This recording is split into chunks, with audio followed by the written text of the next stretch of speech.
住佢就突然間好似勁嬲咁樣，就無啦啦突然間鬧我啦。你唔係啊嘛？你 year 幾啊？讀咩大學㗎？因為呢啲嘢你都唔知㗎。跟住爸爸跟住鬧咗我可能好耐啦，當中亦都有夾雜一啲粗口嘅成分。Hello， 大家好，歡迎收睇躺平日記，我 K， 一個執過北京開嚟緊嘅香港人。咁今集咧就想同大家分享一啲我之前喺香港嘅工作經歷啦。咁我下一集咧都會係出翻我之前喺德國嘅北京開嚟啦打工嘅一啲經歷嘅。咁我哋就如果大家有興趣嘅話咧，咁就記得訂閱我嘅頻道啦。咁我哋就即刻開始。咁就講一講我自己嘅背景先啦。咁我之前都有喺我嘅影片度講到啦。咁我自己大學讀嘅專科呢，就係 major 咧，就係讀呢個 nursing 嘅。咁 nursing 呢，就係要讀5年噶啦。咁中途亦都要去唔同嘅病房去實習啦，例如係內科、外科或者係專科病房等等。應該加埋大概可能都有1000幾個鐘咁樣啦。咁除此之外呢，我亦都係有翻呢個醫院嘅兼職啦。咁我就係翻呢個 TUNS 嘅，喺一個 acute 嘅 medical 嘅 work 度做嘅。咁就都翻咗應該有2年啦，咁佢呢個就係一個專門俾學生去做嘅一個職位啦。咁佢就係可以俾你學嘢啦，你又可以揾少少外快，因為佢嘅人手咧都比較少嘅，咁所以咧都想揾啲學生嚟幫忙去分擔一下佢哋嘅工作。咁啱啱都講到實習啦，實習就係每日翻大概8至9個鐘啦，咁一個禮拜可能就要翻4至5日啦。咁所以我喺要實習啊或者要考試嘅時候咧，咁我哋亦都係好少翻 TUNS 嘅。咁可能，但係如果冇呢啲嘢嘅話呢，我通常都係一個禮拜翻1至2日。咁喺畢咗業之後呢，我亦都有翻到半年嘅炒散啦，咁都係護理行業嘅。咁我亦都有翻到可能有 join 嗰啲8X 啊或者 XXCare 嗰啲 agents 啦。咁佢亦都有介紹好多工啦，例如可能有呢個私人看護啊，有老人院啊、長者日間中心啊，亦都有喺COVID 嘅時候又喺一啲隔離中心啊或者係檢測中心度工作過。試過翻工嘅時候呢，最辛苦都係連續翻咗20日，跟住每日咧嗰陣時要翻佢哋係12個鐘頭一間嘅，咁我都係翻12個鐘頭啦，咁計埋搭車來回咧就係2個鐘頭，咁之後 total 咧就翻咗14個鐘頭，跟住就連續翻咗20日啦，咁跟住就好不幸地嗰陣時翻得太盡咧，咁就好不幸地咧嗰陣時就中咗 COVID 啦，我諗應該都係翻工中嘅，咁跟住就手停口停啦，咁因為佢係冇保險賠啦，亦都冇有sick leave可以攞啦，咁嗰陣時就冇收入，咁所以炒散嘅壞處就係佢嗰個保障唔多啊！一旦你病咗咧，你就係手停口停噶啦。不過好處咧就係佢哋嗰啲人工高啦。咁如果你係同一個嗰個 agent 熟嘅話咧，咁你亦都可以有機會係可以攞到一啲比較人工高嘅工嘅。咁跟住咧就入正題啦，咁我哋就講一講我之前實習嘅一啲經歷先啦。咁實習咧都係比較辛苦啦。咁佢哋嗰邊嘅病房咧，其實嗰個階級制度就好嚴重嘅。咁例如可能你一個病房入邊啦，咁佢哋最低等嘅咧就係一定係護士學生噶啦。咁最高可能係病房經理啊，或者再上少少，就通常喺病房嘅都會係呢一啲人啦。咁你係學生咧，你就比較慘，因為你新人啊嘛。咁你就通常你就要做晒所有大家都最唔想做或者最惡啃嘅工作、最厭惡嘅工作啦，可能係換片啊、餵奶啊、洗傷口啊、插尿喉啊等等咧，通常厭惡性嘅工作咧都一定係會係你做嘅。我仲好記得咧，我第一翻 TUNS 嘅時候咧，嗰個經歷係都幾唔快嘅，因為我嗰陣時咧就好蠢啦。咁我嗰時係 Year 3咧，我就即刻去報咗翻 TUNS 啦。咁因為我想可能揾多啲外快啦。咁我一翻到去 TUNS 啦，咁我嗰時係冇咩實習經驗，可能係出咗可能2個3個地方嘅鴨仔團啦。咁一嚟咧就嚟到一啲都幾忙嘅內科病房，咁結果我第一日咧翻到去咧，咁佢就有個係得我自己一翻嘅啫，因為佢哋係唔喜歡可能一個時間咧佢翻2個 TUNS 咁樣，咁佢哋咧就咁我一個人喺度啦，咁我一翻工嘅時候都好好嘅，有個 RN 係帶我嘅，咁佢哋嗰陣時咧就係帶我係睇一個地方啦，咁突然間有事發生，咁佢就俾人叫咗去做其他嘢啦，咁我就企咗喺度啦，我唔知應該要做咩啊，因為嗰陣時係第一日翻工啦，咁跟住點知呢個時候咧就有個好惡嘅護士啊走過嚟就問啦，喂，同學，你做乜企喺度做咩啊？你仲唔快啲去做嗰樣嘅？跟住我就同佢講話唔好意思啊，我唔知要點做啊，我唔知而家要做啲咩啊。跟住佢就突然間好似勁嬲咁樣，就無啦啦突然間鬧我啦。你唔唔係嘛，你 year 幾啊？你讀咩大學㗎？咁啊呢啲嘢你都唔知㗎，跟住爸爸跟住鬧咗我可能好耐啦，當中亦都有夾雜一啲粗口嘅聲，跟住佢就突然間好嬲咁樣，好大聲咁將嗰個板，即係嗰個病歷啦，佢係有個板嘅，咁佢突然間拍落去嗰個台面度拍落去，然之後就算啦，我自己做啦，就係真係鬧到真係成個病房都聽到晒啲人鬧我啦，咁我嗰時係勁唔開心，因為我第一日翻工，因為我同埋我又冇咩經驗啦，我係唔應該依家 free 就去報嘅，真係唔知道做啲咩啦，咁我就係好唔開心啦，咁我就匿咗去廁所度咯，我係好唔想翻嘅。咁後尾咧都有啲護士好人啲嘅護士啦，咁佢都有安慰我啦，咁後尾咧都係有 keep 住繼續翻嘅，咁主要原因都係因為錢嘅問題啦。第二就係咁嗰啲好人少少嘅護士咧，咁佢都會同我講話，即係嗰個姑娘其實都真係出名都係性格差啦，好中意揾人嚟鬧啦，好多人都俾我鬧過啦。咁佢都有幫忙去幫我去睇下究竟嗰個姑娘係翻啲咩更啦。咁我就報更嘅時候，可能就盡量避開嗰個姑娘咯。咁所以呢個都係第一個我覺得都幾唔開心嘅經歷啦。咁之後都係可能係盡量揾一啲比較好人肯教嘅護士去問啦。咁都翻得都係咁啦，都係有好忙啦，成個環境都係好忙啦，同埋大家都係 keep 住要不停咁做嘢，你一停低咧你就會俾人鬧噶啦，同埋好多嘢都要自己主動話我要做啊，我要做，即使冇人叫你做，你都要主動爭嚟做。咁佢呢度就係嗰度嘅工作文化同環境就係要咁樣啦。因為你係學生咧，所以你係要做晒最得嘅嘢啦。即使大家話你唔好做啦，唔使做啦，其實你自己都係要主動去做呢啲嘢。咁如果做唔完咧，佢哋第一時間一定係怪咗學生先嘅，係啦，冇辦法，因為你係最低等。都有好多即係失實啊，或者係翻工時候都係遇過好多態度好唔好嘅 senior 啦。咁佢哋亦都唔淨係會鬧你嘅，佢哋有時可能會同病人鬧交啦。咁例如而家有一次都幾深刻嘅，就係喺走廊度，我係唔識嗰個姑娘嘅，跟住咧嗰個病人就問啦，可唔可以態度好少少啊你？咁然之後咧，嗰個姑娘就係咁鬧佢，就話我幫你做咗啲乜嘢呢樣同呢樣，我仲你對你做唔夠好啊？咁然之後咧，嗰個病人咧就係勁唔開心啦，咁就話咁你而家係咪即係話我而家做呢啲嘢係我自己攞嚟㗎？跟住叭，即係就不停咁講啦。咁跟住佢哋就越鬧越大聲，越鬧越大聲。咁所以咧都係幾常見嘅。咁大家通常見到都係避開就算啦。咁第二咧就係呢個小圈子文化啦。咁小圈子文化咧係用你係咩學校去分嘅。咁我之前有個朋友咧，佢哋就可能翻一啲醫院啦。咁咧佢一翻到去咧，啲人就問佢你係咩學校㗎，或者你係點樣㗎？咁佢哋咧就你之前翻過啲乜嘢醫院㗎？咁樣就問佢啦。咁佢講完之後咧，咁大家嘅態度咧係好明顯係同對其他即係同一間學校或者係唔同學校咧係咁嘅態度好明顯嘅分。我之前亦都有試過去一啲病房啦，咁我就跟住做嘢啦。咁因為我平時喺其他地方已經係都係做嗰樣嘢嘅啫嘛，咁我都係跟住嗰個程序做啦。咁但係原來有啲地方或者有啲學校咧，咁佢哋嘅教法就唔係咁嘅。咁當你做咗第二個教法嘅時候咧，我唔記得係做啲咩 procedure 啦，咁我就 keep 都係咁做嘅啫。咁呢個時候咧，突然間有個 RN 望住我，一直望住我做啦。咁佢做完之後咧，佢就好黑晒口面咁走過嚟就話：喂，同學，你邊間大學㗎？跟住咁樣，咁你嗰下你聽到其實你已經知道心知不妙，咁我就冇得避啦，咁都要講咁跟住佢咧就跟住我唔怪之得啦咁樣啦，然之後就走咗去啦。咁佢亦都冇同你講話你做錯啲乜嘢，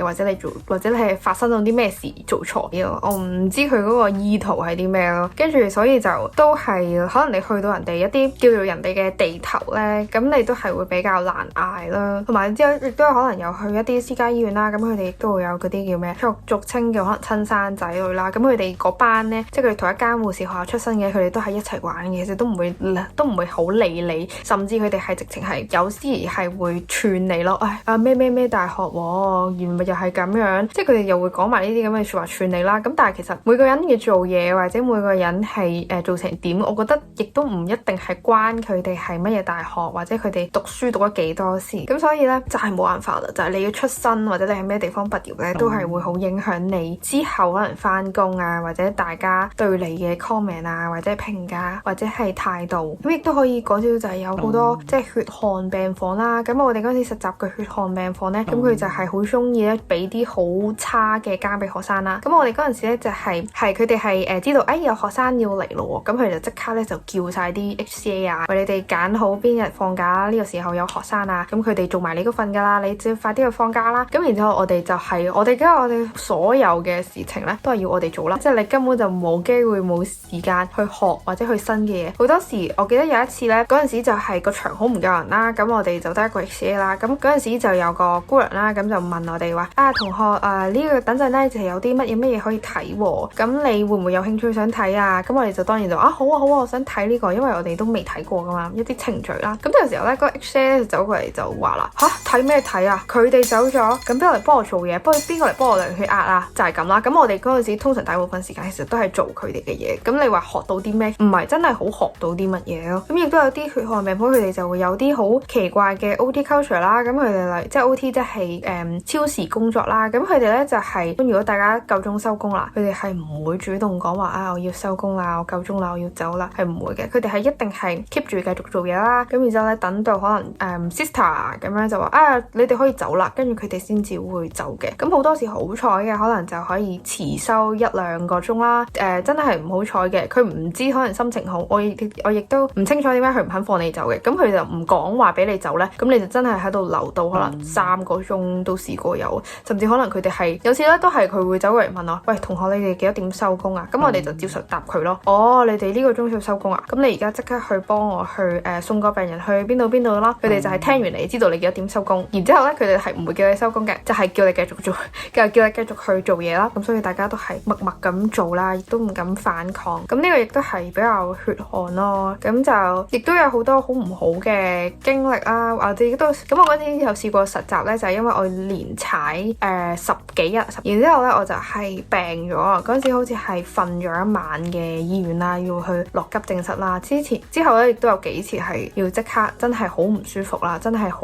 差嘅情況啦。咁跟住都要即刻落急症室。咁所以其實我覺得呢個係返呢份工係真係有少少用你嘅健康或者係用你嘅生命值係去硬接啊！亦都最慘，即係比起遇到唔好病房嘅人咧，就係你遇到一啲大學嘅導師嘅 tutor 嘅 Q 啦。咁佢哋咧就真係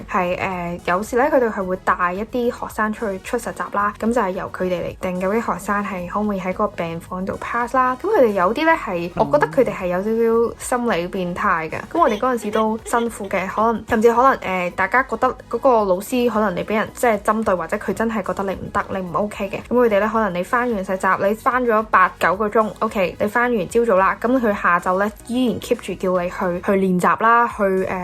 問書啦，例如佢問你一啲嘢，咁你就要即刻答翻佢啦。但係講緊你已經翻咗8-9個鐘頭啦，其實係都幾攰幾辛苦一件事。有實習嘅時候咧，你以為放假啦，咁你又其實係一定係唔係真係放到假。咁跟住你係要再去寫唔同嘅 report 啦，寫唔同嘅 journal 啦。咁佢亦都係有一啲 presentation 啦，咁你亦都係要俾呢一啲嘅 presentation。而呢啲亦都係會直接影響到你究竟你嘅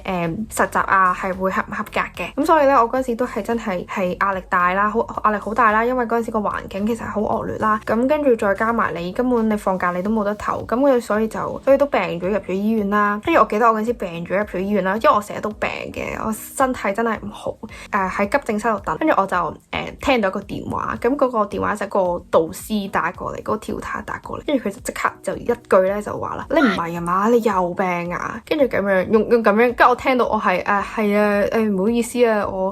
唔係好舒服啊。跟住然之後佢就係用一啲即都幾唔相信嘅語氣啦，跟住又喺度問。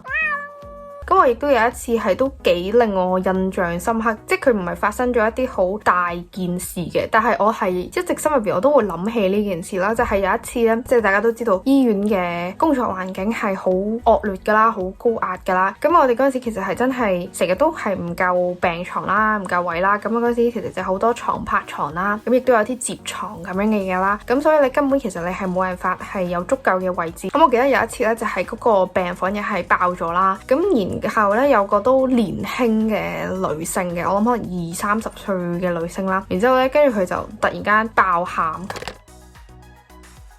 可能我覺得都有可能係因為我哋嗰陣時係太趕太忙啦，咁嗰陣時個態度可能都比較差啦，同埋嗰個環境都好惡劣啦，咁佢未必可能有好好嘅私隱或者有好好嘅空間，可以佢本身已經病啦，咁佢哋冇一個休息嘅空間俾佢啦，因為大家都好嘈啊，好多人啊，好逼啊，咁佢咧就係喊咗出嚟嘅，係有啲都幾唔開心嘅，因為我明明係我係想做一個幫人嘅角色啦，咁但係唔知點解好似係我哋好似虐待緊緊佢或者虐待緊其他人咯，即係當然係呢啲事就唔係淨係得佢一個係咁樣啦，即係我哋亦都有經歷過好多病人其實係嘅指責啊咁樣啦，即係大家同事又對待得唔好啦，咁喺病人又怪翻我哋轉頭啦，又覺得 complain 呢個環境真係好差，你哋啲態度好惡劣啊咁樣嘅，咁所以其實呢份工我覺得我係實習嘅時候我已經翻得係好面前嘅工作，你已經搞唔掂啦，咁如果佢再加啲新嘅工作，或者你再要去應付佢哋嗰啲病人嘅情緒，你嘅病人嘅感受，其實係根本係好難去做到呢件事，咁所以呢，都真係係一件我覺得好難嘅事，同埋翻呢份工亦都唔係真係即係唔係話好有滿足感咯，咁樣翻份工翻到咁樣係咯，同埋啱啱講起工作量，其實佢哋嗰啲工作真係好黐線咯，可能你講緊你自己一個啦，咁佢哋嗰啲護士咧，佢哋有得食飯呢，都係真係已經有得食飯已經係偷笑啦，同埋你又去廁所啦，如果你成日去廁所啊，或者你成日去走去飲水呢，啲人亦都會即係其他人都會覺得啊，點解你好似成日去廁所，你係咪成日想偷懶啊咁樣咯？即係佢哋嗰行係唔知點解要練到唔去廁所啦，要強大嘅膀胱啦，又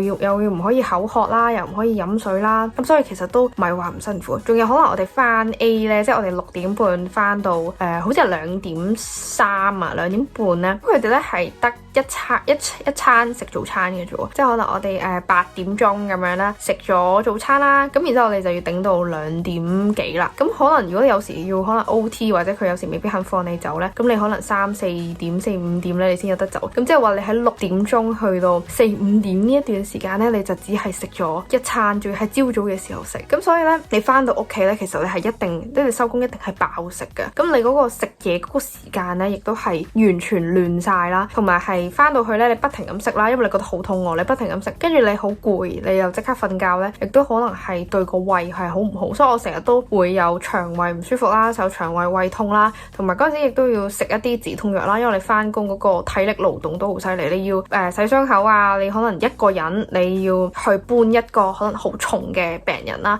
咁佢亦都未必有能力係可以轉到身俾你，咁你就要自己一個洗傷口或者係洗背脊嘅一啲傷口嘅時候呢，你就要自己一個去支撐住嗰個病人，跟住然之後再去洗傷口，咁所以其實都仲有換片啦，係啦，即係轉身啊，你要幫佢換床單啊、換衫啊，咁佢哋大部分嘅病人其實都係冇能力去自己起身、自己去趌起，咁所以呢，你係要用自己嘅力去幫佢哋，咁所以亦都會有好多即係大家會有腰傷啊、扭傷啊，即係腳痛嘅情況出現啦，咁我嗰時亦都係有呢啲情況出現啦，咁亦都係要食 Panadol， 每日都要去食嘅，咁所以就令到我嘅胃其實係有少少嘅問題出現啦， keep 住都會無啦啦突然間可能嘔啊，或者係胃痛啊咁樣，咁係咯，即係亦都有幾次係嚴重到要入醫院啦，咁所以就去急症睇啦，咁所以就都冇辦法嘅。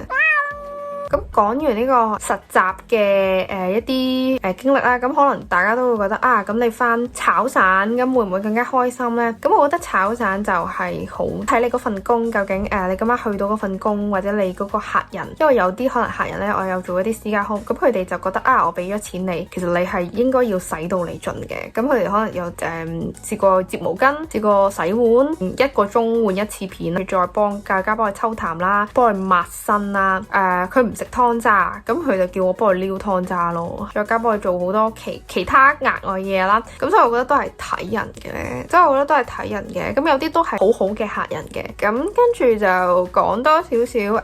跟住再仲有啲咩啊，老人院啦，老人院咧又係一個好階級嘅一個地方啦，因為我自己我都去過2間啦，咁佢哋通常咧為咗慳錢啊或者經費嘅問題咧，咁佢哋就會請好多 EN 嘅，咁 EN 咧就會可能搭一個 RN 啦，咁 RN 其實你講緊呢個角色咧，你係已經要 lead 住嘅 EN 啦，咁但係咧你又知道其實 EN 有好多年資好深，識得好多嘢，好有能力嘅 EN 啦，咁但係可能因為佢哋讀書讀得唔夠多，或者冇讀一個 RN 嘅課程咧，咁佢哋嘅人工咧其實都差一大截，但明明大家做嘅嘢或者大家嘅知識其實係差唔多，咁所以當你一入到去，如果你係特別俾你係比較後生，或者你嘅氣場係壓唔住佢哋咧，咁你就會好容易俾佢哋牽住走咯，同埋佢哋基本上都唔會聽你講嘢，跟住就講一紮好難聽嘅說話啦，咁所以其實都幾辛苦，所以我覺得都係每個地方都有佢辛苦嘅地方咯。咁亦都有翻過一啲可能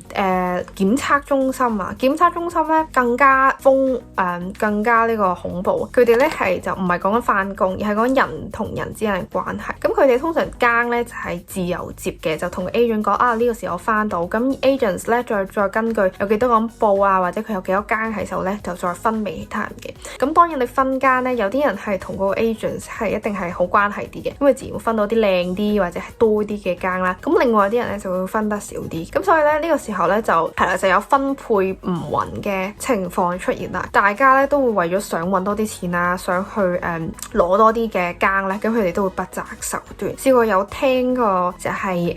佢哋有一個姑娘啦，攞到好多嘅間。咁另外一班人咧就係幾唔滿意佢攞到咁多個間啦，咁就好妒忌佢啦。咁於是佢哋就連埋其他嘅姑娘啦，咁佢哋就去聽聞係寫咗一封假嘅投訴信，扮一個客人去投訴嗰個護士啦。咁最尾嗰個護士咧就係俾人就冇得再翻嗰個地方啦，咁就俾人趕走咗啦。咁但係點解其他人就覺得係嗰啲姑娘做嘅咧？主要原因就係因為佢哋嗰個被陷害嘅，即係被投訴嘅姑娘走咗之後咧，咁佢哋咧剩低嗰啲人咧，咁嗰兩三個人咧就分到晒嗰個姑娘嘅俾人投訴嗰個姑娘嘅間啦。再者咧，佢哋就發現嗰封信咧其實係有好多